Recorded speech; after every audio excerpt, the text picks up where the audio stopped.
Un saludo para todos nuestros hermanos de Templo Belén, Casa de Pan. Estamos ya en este final de año, época de Navidad, donde estamos felices, alegres y contentos. Pues queremos de una u otra manera, en nuestra jornada, precisamente como tengo ilustrado por acá, una jornada que emprendemos para el año entrante. Sin embargo, no podemos dejar de reconocer la jornada de nuestro Señor Jesucristo, ese pequeño niño que nació. Y hoy vamos a hablar precisamente de eso, el príncipe de paz, pero con una pregunta que confronta nuestra creencia. Sin embargo, que con creces responde la palabra de Dios y nuestro Señor. Él es el príncipe de paz. En medio de tantas guerras, ¿dónde está el príncipe de paz? Reconociendo que en esta época muchos no podrán celebrar con alegría y con gozo. Pero miremos precisamente qué nos enseña y qué nos dice las Sagradas Escrituras. Y vamos a ir a la palabra de Dios, al Salmo 46, 9. Dios pone fin a las guerras en todo el mundo. Rompe las flechas, rompe las lanzas y quema los escudos. Padre, esta es tu palabra que con suma urgencia la necesitamos. La necesitamos en toda época, no solamente en Navidad. Ayúdanos a comprender, oh Dios, las realidades que debemos enfrentar, pero también reconociendo todo lo que nos has entregado, todas las herramientas y armas para poder enfrentar la maldad de este mundo y así contrarrestar la muerte, la violencia, la agresión, porque lo que nos has entregado es bendición y gracia para tocar el mundo en Cristo Jesús. Amén. Usted se preguntará, ¿dónde está la oración misionera? Pues hoy toda la enseñanza es una oración misionera que esperamos todos poner en práctica. Este salmo nos habla de un Dios que no quiere la guerra y no le gusta. La guerra y la paz son dos realidades opuestas que nunca se encuentran. La guerra es cruel y solo tiene consecuencias horribles. La paz difícilmente se logra mediante la guerra, realmente no se logra. La guerra no tiene ganadores, solo perdedores, con la pérdida de muchas vidas inocentes. La verdad es la primera víctima en la guerra, y las noticias se convierten no en verdades, sino en propaganda. Nadie puede imaginar las pérdidas y el dolor causado por la guerra. Ganar una guerra es una cosa, pero ganar la paz es una cuestión mucho más compleja y difícil. Según una cita anónima, la guerra no determina quién tiene la razón, solo quién queda y quién sobrevive. Solo los muertos han visto el final de la guerra. Este es un dicho de Platón. Pero definitivamente, aunque podemos mencionar a tantos autores o pensadores, todos nosotros tenemos una impresión de lo que la guerra ha causado, lo que la guerra ha logrado en nuestras vidas y en muchas de nuestras familias. Sin embargo, como creyentes nos guiamos por lo que dice la palabra del Señor. ¿Cómo celebrar la Navidad en medio de la guerra en la tierra cuando supuestamente deberíamos de estar alegres por el nacimiento del príncipe de paz? En esta Navidad los cristianos celebran el nacimiento de ese príncipe en medio de muchas guerras, dicen algunos, sí, más de 120 guerras. Pero hablemos de dos guerras que han copado la atención del mundo, Ucrania y Rusia e Israel y el Hamas. Ucrania y Rusia llevan más de 660 y pico de días en guerra, estamos hablando de 2 años, y Hamas, más de 2 años, y Hamas, o llegando a esto, 70 y tanto, casi 80 días o más. Millones de cristianos hemos estado orando por Israel y por Palestina, hemos estado orando por Rusia y hemos orado por Ucrania, porque están pasando un tremendo sufrimiento por la guerra. Entonces, esto que vamos a comentar hoy no pretende añadir noticias e información sobre la guerra, sino animar a orar misionalmente para que los propósitos de Dios se cumplan en este contexto.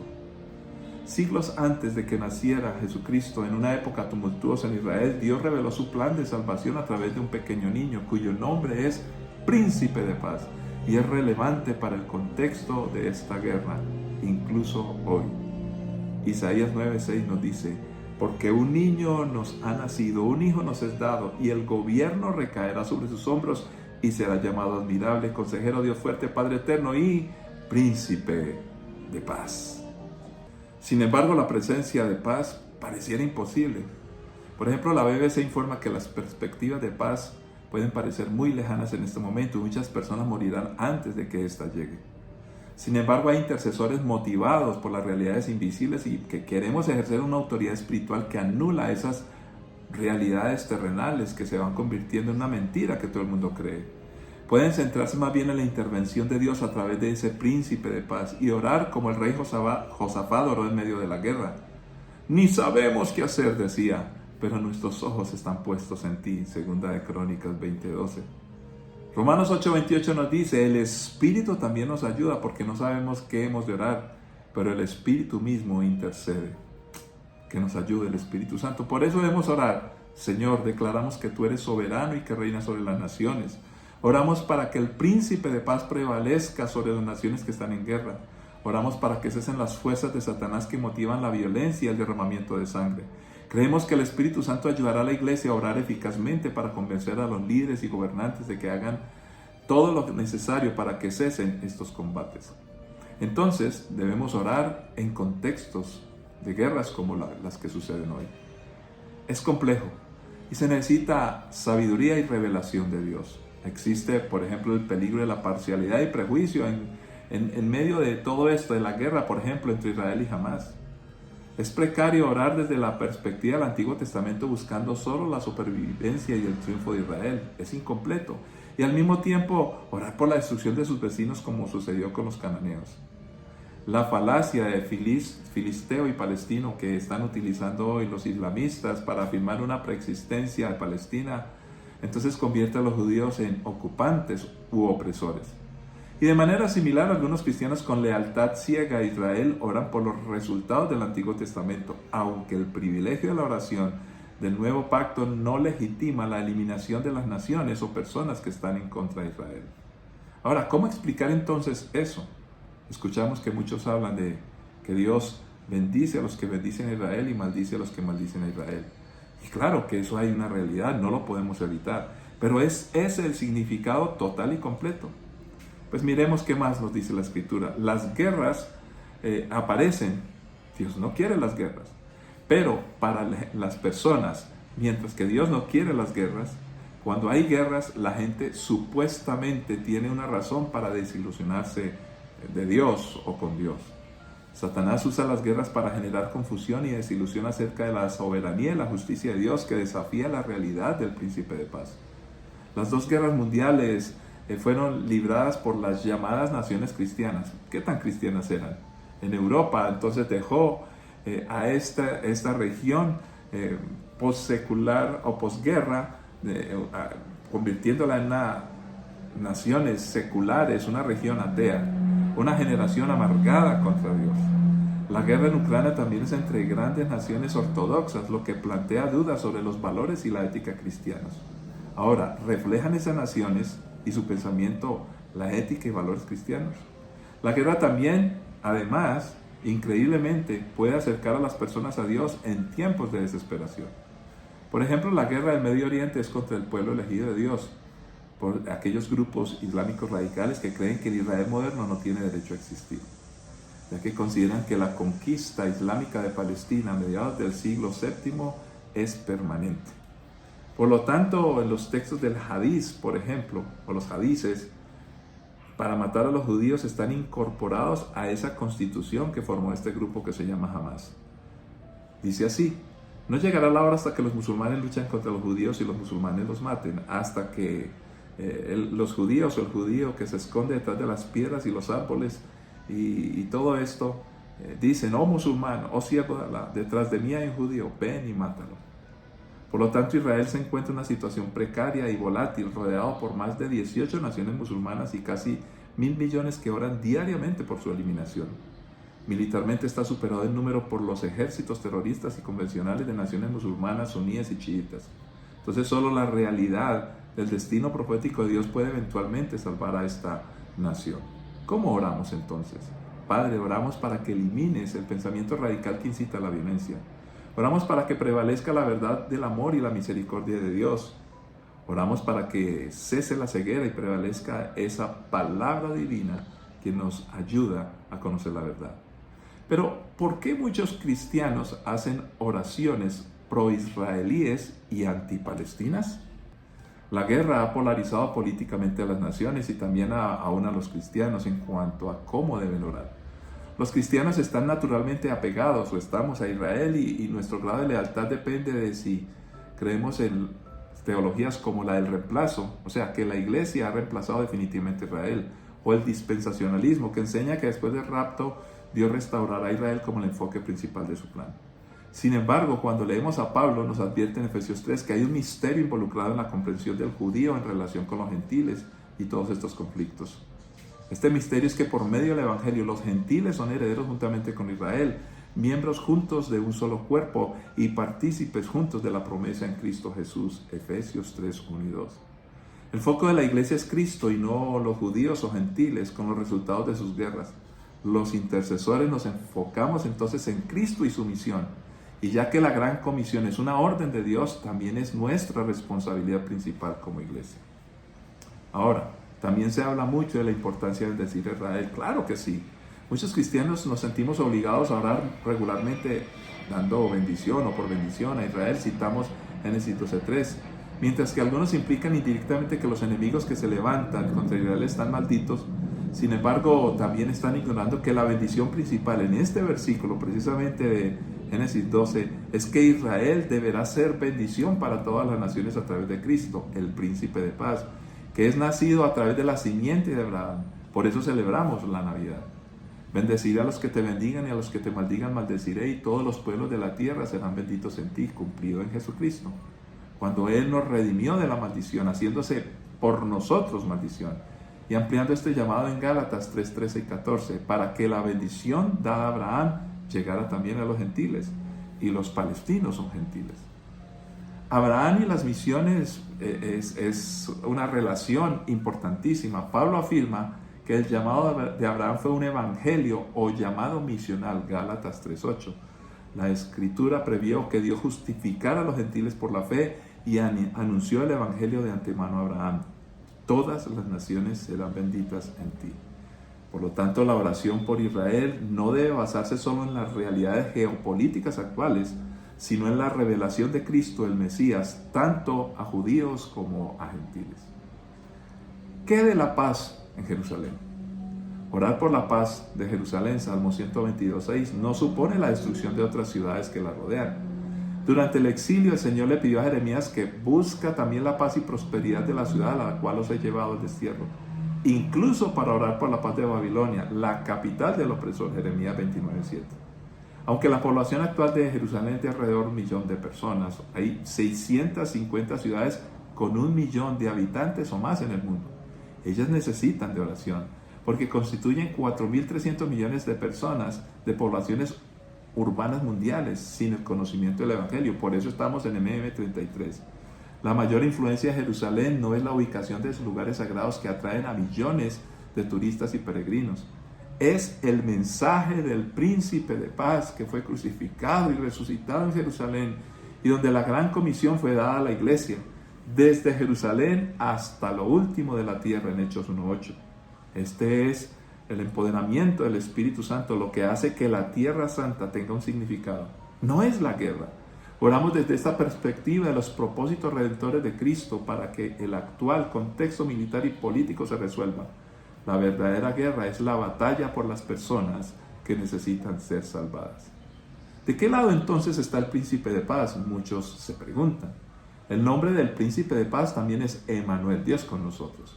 Entonces, ahí podemos llegar a otra pregunta.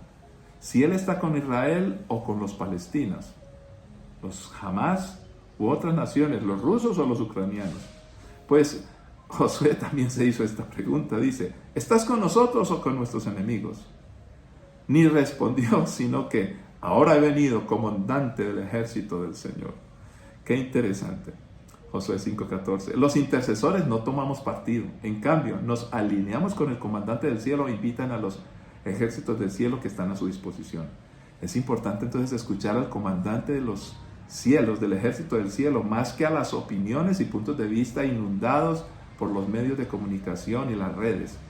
Veamos cuál es entonces la posición actual del príncipe de paz en ambas partes. el príncipe de paz, al lado de Israel. El Evangelio de Mateo fue escrito para los judíos y comienza la historia de la Navidad con la genealogía de Jesús, el Mesías, que lo rastrea desde José a Abraham, Mateo 1:2. Esta conexión con Abraham es lo que hace que los judíos sean especiales como pueblo de la tierra. Sin embargo, Juan el Bautista advirtió a los judíos, miren lo que les dijo: no comencéis a decir entre vosotros mismos, nosotros tenemos a Abraham por Padre nuestro, porque os digo que aún desde estas piedras puede Dios levantar hijos a Abraham. Lucas 3:8.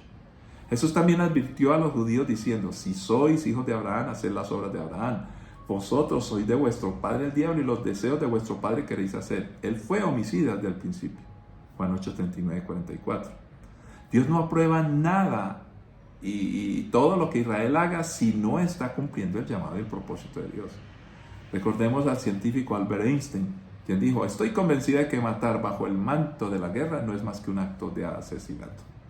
Pablo también hizo la pregunta: ¿qué ventaja tiene el judío, ya que se les dio la palabra de Dios? Pero concluye: ¿tenemos alguna ventaja? De nada, porque ya estamos bajo la acusación de que tanto los judíos como los gentiles están todos bajo el poder del pecado. Romanos 3:1-9. Por lo tanto, entonces debemos pedir al Espíritu Santo que toque al pueblo de Israel con una profunda convicción de pecado y la seguridad del amor de Dios y presencia para que se revele a ellos el príncipe de paz. Como dice Emmanuel, Dios con ellos y con nosotros. No solo para salvarlos de Hamás y sus enemigos, sino de Satanás y del pecado. También sabemos que el príncipe de paz apoya a Israel. El príncipe de paz está con Israel porque son la simiente de Abraham y tiene un pacto de bendición con Cristo o en Cristo. Es príncipe de paz y apoya a Israel debido al terrible sufrimiento humano que ha enfrentado la nación, la pérdida de niños, mujeres, tristeza, el dolor indescriptibles experimentados por las familias de los rehenes en el caso reciente. Por las 2,000 personas que han muerto a manos de la crueldad de Hamás, el príncipe de paz entonces apoya a Israel porque no es por su poder militar o político que tendrá éxito. La verdadera paz no llegará a través de la guerra o la destrucción, porque tienen un propósito misional de ser bendición para las demás naciones, es lo que dice la Biblia. El príncipe de paz está junto a Israel no solo porque son el pueblo de la tierra, sino porque ellos también deben ser redimidos para ser una bendición para todos los otros pueblos de la tierra. El príncipe de paz está con Israel porque necesita una nueva revelación de lo que el apóstol Pedro declaró en Jerusalén el día de Pentecostés. Por lo tanto, todo Israel debe estar seguro de esto: a Jesús, a quien vosotros crucificasteis, Dios ha hecho Señor y Mesías. Hechos 2:36. Entonces, ¿está el príncipe de la paz en Gaza, allí entre los palestinos? El Evangelio de Lucas a los gentiles comienza con la historia de la Navidad, rastreando la genealogía de Cristo desde María hasta Adán, yendo más allá de Abraham, Lucas 3:38, usted lo puede leer, revelando una visión más amplia del propósito universal de Dios como Jesucristo, su Hijo, príncipe de paz. Por lo tanto, los palestinos y Hamás, aunque estén en conflicto con Israel, también están incluidos en la bendición de Abraham a través de Cristo. No están destinados a ser eliminados como en los filisteos o cananeos del Antiguo Testamento, sino creados a imagen de Dios para ser redimidos y convertirse en el tesoro de Dios. Pedro escribe que para los judíos Jesús se convirtió en la piedra que rechazaron los constructores y una piedra de tropiezo y roca de escándalo. Al mismo tiempo, los gentiles están incluidos, los palestinos, lo sabemos, están llamados a ser linaje escogido, real sacerdocio, nación santa, pueblo destinado a Dios. Posesión propia, y en otro tiempo no eras pueblo, pero ahora sois pueblo de Dios. ¿Cómo entonces se identifica el príncipe de paz con los palestinos y Gaza? El príncipe de la paz también nació en Belén, un territorio ocupado por los romanos. Sus padres fueron desplazados, inquietos por la administración y el sistema fiscal de los ocupantes. En su nacimiento, la visita de los príncipes del oriente, los magos, el rey de los judíos, provocó un desastre diplomático que trajo terribles consecuencias a causa de la ira de Herodes. En medio de la matanza de muchos bebés inocentes, niños y madres llorando, el príncipe de paz fue desplazado y tuvo que huir a Egipto.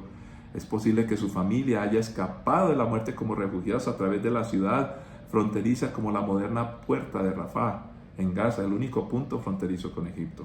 Es posible que haya vivido en campos de refugiados en un territorio extranjero como inmigrante temporal sin hogar y apátrida.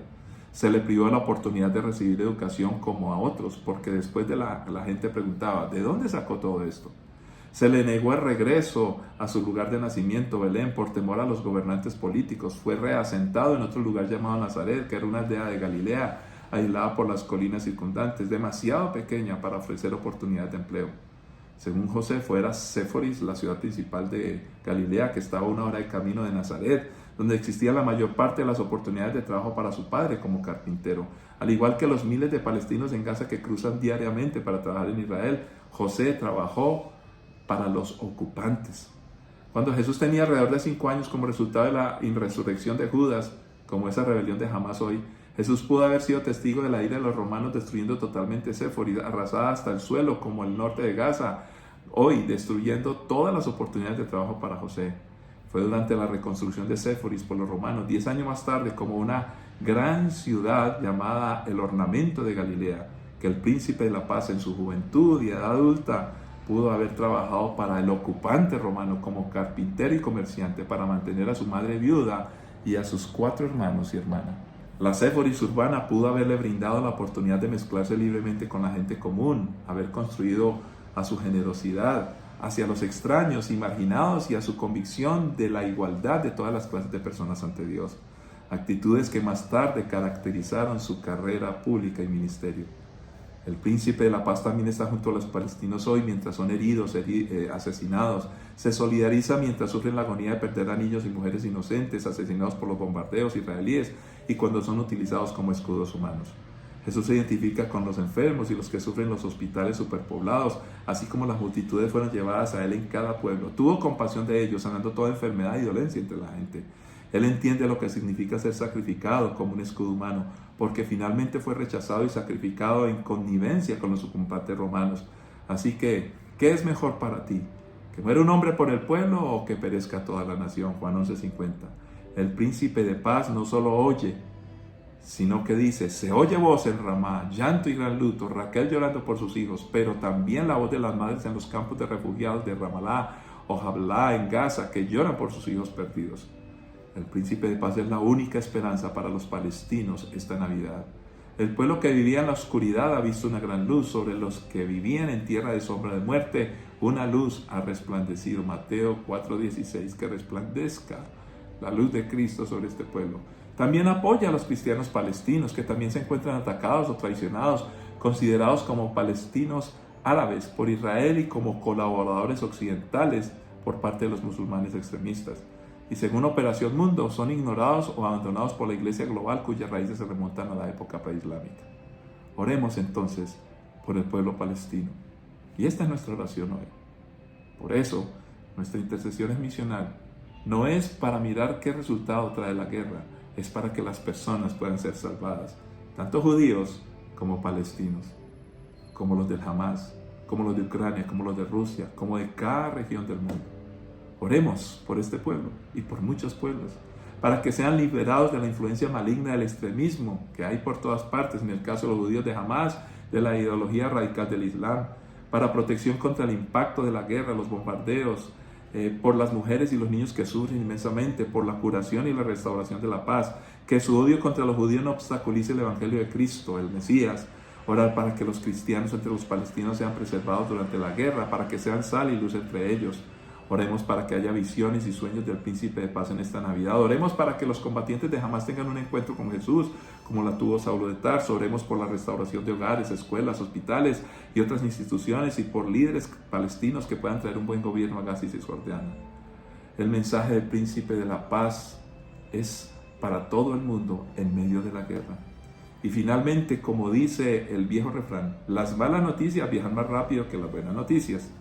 Las noticias sobre la guerra entre Israel y Hamás han viajado rápidamente a todas las naciones, especialmente a través de las redes sociales, a través de casi 7.000 millones de usuarios de teléfonos móviles en el mundo. Sin embargo, las buenas nuevas del príncipe de paz, dadas hace 2000 años, aún no han llegado a más de 2.000 millones de personas, que no están alcanzadas, que viven en más de 5.000, entre 5.000 grupos de personas en muchas naciones del mundo.